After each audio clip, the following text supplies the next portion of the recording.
Friends, welcome to our channel Gyan Ganga Ayurveda classes में। आज हम लोग बात करने वाले हैं आत्मा के लक्षण। जैसा कि हम लोग देखते हैं कि जो हेडिंग है, आपको हेडिंग किस तरह से मिलेगा या प्रश्न किस रूप में आएगा, आत्मनो लक्षणम। आत्मनो लक्षणम या सिंपली हम लोग उसको कहेंगे आत्मा का लक्षण। आत्मा के लक्षण अर्थात आत्मा कहेंगे किसको, उसके क्या गुण है, क्या लक्षण है, क्या विशेषताएं, उसके बारे में हम लोग यहाँ बात करेंगे।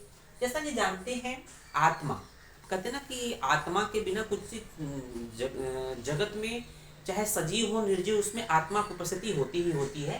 तो किस तरह से है उसको देखेंगे, उसकी खासियत क्या है। यहाँ पर चरक ने एक श्लोक दिया है, एक चरक सूत्र पहले चैप्टर के श्लोक नंबर 56 में एक श्लोक दिया है जो कि वेरी वेरी इंपॉर्टेंट है एग्जाम के पॉइंट ऑफ व्यू से। आपके एग्जाम में डायरेक्ट ये प्रश्न पूछ सकते हैं कि इसको एक्सप्लेन करिए, तो इसको हम लोग वेरी वेरी इंपॉर्टेंट के श्रेणी में रखते हैं। तो याद रखिएगा, ये श्लोक याद करने वाला श्लोक है। ये श्लोक याद करने वाला है। हम लोग लास्ट टॉपिक इस चैप्टर के लास्ट में हम लोग जो भी इंपॉर्टेंट श्लोक होंगे उसको एक समराइज कर देंगे कि ये श्लोक आपको याद करने हैं या ध्यान रखने की पेपरों में आएगा तो इसको एक्सप्लेन करना है विथ रेफरेंस। ठीक है, तो आइए देखते हैं। यहाँ पर श्लोक को हम लोग डिफाइन करते हैं कि निर्विकार परस्त्वात्म सत्वभूत गुणेन्द्रिय। बहुत ही ध्यान से पढ़िएगा। निर्विकार एक शब्द है, निर्विकार। देखेंगे एक एक करके हम लोग पढ़ेंगे। निर्विकार, यहाँ पर परस्तु आत्मा, परमात्मा, परम पर आत्मा का श्रेष्ठ आत्मा क्या है, निर्विकार है। सत्वभूत गुणेन्द्रिय, ये दूसरी क्वालिटी होगी, फीचर हो गया। हम लोग देखेंगे किस तरह से है। चैतन्य कारणम, चेतना का कारण।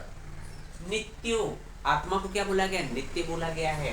दृष्टा पश्यति ही क्रिया, दृष्टा पश्यति ही क्रिया, सभी क्रियाओं को देखता है। जो भी क्रियाएं होती है उसका दृष्टा होता है, दर्शक होता है, उसको देखता है। देखते हैं एक एक करके एक्सप्लेन करेंगे। तो यहाँ पर हम लोगों ने जो श्लोक के अर्थ को हम लोगों ने पॉइंट वाइज ब्रेक कर दिया, जैसे कि इजीली याद है। हम लोग टोटल 4 पॉइंट में याद करेंगे। लेकिन पहला क्या है, पहला पॉइंट निर्विकार। पहला पॉइंट निर्विकार। तो देखेंगे पर अर्थात श्रेष्ठ आत्मा, निर्विकार है परस्त्वात्मा, निर्विकार है परस्त्वात्मा, ये एक साथ रहेगा, ये पहला पॉइंट हो जाएगा आपका। अर्थात पर अर्थात श्रेष्ठ आत्मा निर्विकार होती है। निर्विकार जैसा कि नाम है, निर्विकार कहते हैं विकार मतलब रोग रहित, तो निर्विकार मतलब रोग से रहित हो गया, अर्थात रोग नहीं है। तो पर अर्थात श्रेष्ठ आत्मा निर्विकार था, सुख दुख से रहित। रोग मतलब क्या है, न सुख की अनुभूति होगी न दुख की अनुभूति होगी। कौन से आत्मा की, पर आत्मा की, जो सुख दुख से रहित होती है। पहला पॉइंट हो गया। दूसरा पॉइंट देखेंगे सत्वभूत गुणेन्द्रिय। वही आत्मा जब ये निर्विकार है, अर्थात जो श्रेष्ठ आत्मा होती है, परात्मा क्या होती है, निर्विकार होती है, अर्थात सुख दुख से रहित है। लेकिन वही आत्मा जब सत्व अर्थात मन, भूत अर्थात पंचमहाभूत, गुण अर्थात भूतों का गुण, जैसे शब्द स्पर्श रूप रस गंध, और इंद्रियों 10 इंद्रियों से युक्त होता है, तब चैतन्य अर्थात ज्ञान प्राप्त करने में कारण होता है।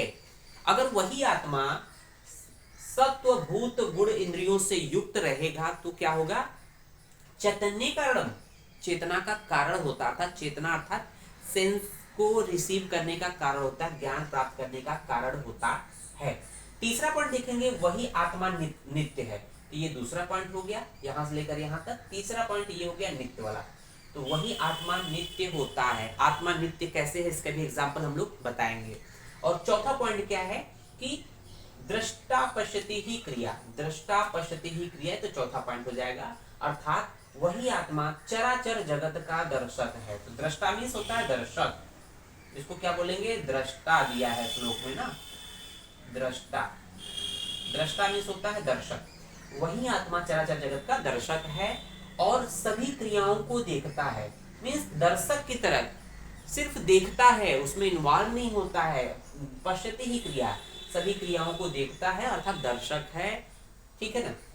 तो यहाँ पर ये बात की गई है। अगर हम लोग बात करें कि ये जो एक्सप्लेनेशन है, यहाँ पर दोनों आत्मा का इन्वॉल्वमेंट है। इस श्लोक में 2 तरह की आत्मा को उन्होंने बताया है। पहला तो पर आत्मा, दूसरा होता है जो जिसको सुख दुख से कोई मतलब नहीं है। जो श्रेष्ठ आत्मा होती है उसमें सुख दुख का इन्वॉल्वमेंट नहीं। जो पहला पॉइंट बता रहा है, पर अर्थात श्रेष्ठ आत्मा निर्विकार सुख दुख से रहित होता है। तो किसके लिए कह रहा है, परमात्मा के लिए कह रहा है। ठीक है।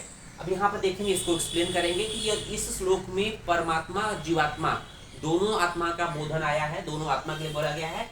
देखा जाए इस श्लोक के एक्सप्लेन करने से बाद आत्मा के दो भेद होते हैं, आत्मा के दो प्रकार होते हैं। पहला परात्मा होती है, परम आत्मा या परमात्मा, ठीक है, ठीक है। तो जो कि निर्विकार होता है, जैसा कि पहला पॉइंट देख रहा है, सुख दुख से रहित होता है, निर्विकार था सुख दुख से रहित होता है।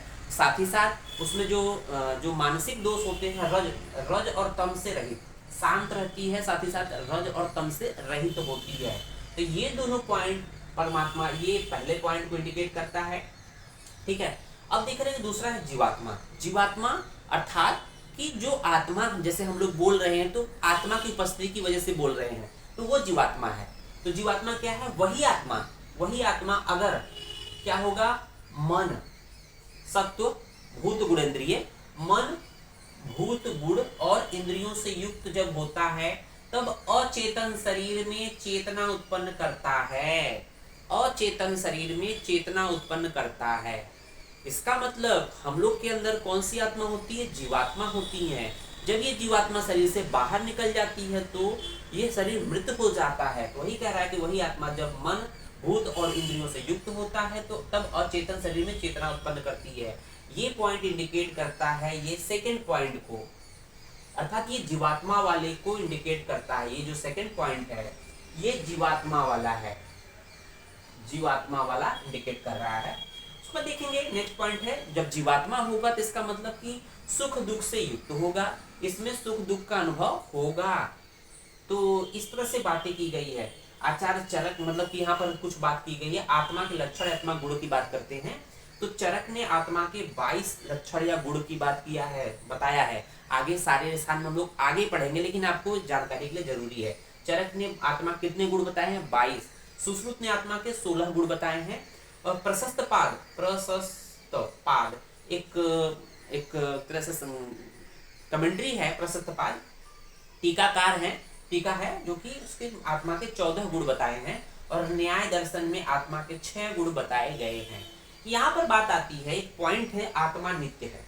आत्मा नित्य है कि अनित्य है, इस पे हम लोग थोड़ा सा बात कर लेते हैं। जैसे अगर मान लीजिए आत्मा अनित्य होगी, आत्मा अनित्य होने का मतलब, जैसे अगर हम बात करें कि जैसे छोटा बालक जब जन्म लेता है तो जन्म के समय से ही माँ के स्तनपान स्टार्ट कर देता है, उसको कोई शिक्षा नहीं दी जाती है, उसको कोई बताता नहीं है, कि ट्रेनिंग नहीं दी जाती है, एजुकेशन नहीं दी जाती है। लेकिन जैसे ही माता के स्तन से अटैच होता है तो वो स्तनपान शुरू कर देता है। इसका मतलब कि वो आत्मा इंडिकेट करे कि आत्मा नित्य है, ऑलरेडी उसको पहले से ज्ञान है, वो आत्मा उससे युक्त है, उस ज्ञान से पहले से युक्त है। अर्थात वही आत्मा जब उसके इस पहले शरीर में रहा होगा, जब वो आत्मा शरीर से हटी होगी, वो दूसरे शरीर में आया उस बच्चे के रूप में जो जन्म लिया है, तो वो ज्ञान ऑलरेडी है। इसका मतलब नित्य है। ये पॉइंट इंडिकेट करता है कि जो बालक जन्म लेता है, स्तनपान करता है, उसको शिक्षा नहीं दी गई है, इसका मतलब वो आत्मा क्या है? नित्य होता है और हमेशा इस जगत को बनाए रखता है। तो उम्मीद है ये वीडियो आपको अच्छे से समझ में आया होगा। वीडियो को लाइक, शेयर और चैनल को सब्सक्राइब जरूर करें। धन्यवाद।